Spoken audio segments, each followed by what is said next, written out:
Hi Dave, can you please introduce yourself?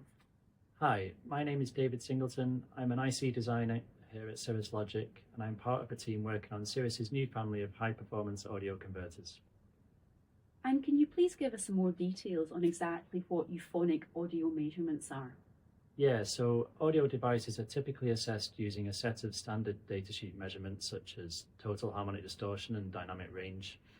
And at Cirrus, we term these utility measurements. They characterize the raw performance. They're generally straightforward to do, and they're really the bare minimum of testing that should be performed on an audio converter.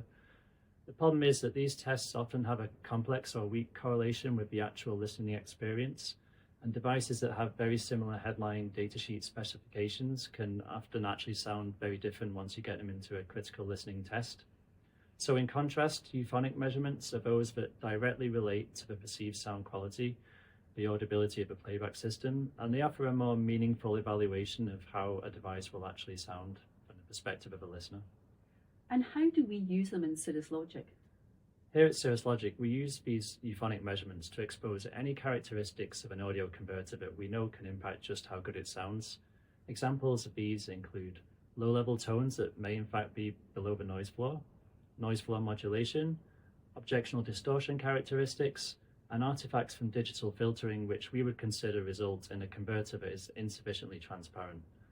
So we include this testing in our design cycles to ensure that we address any of these potential issues in a device. And if I would like further details on the euphonics testing, where can I look?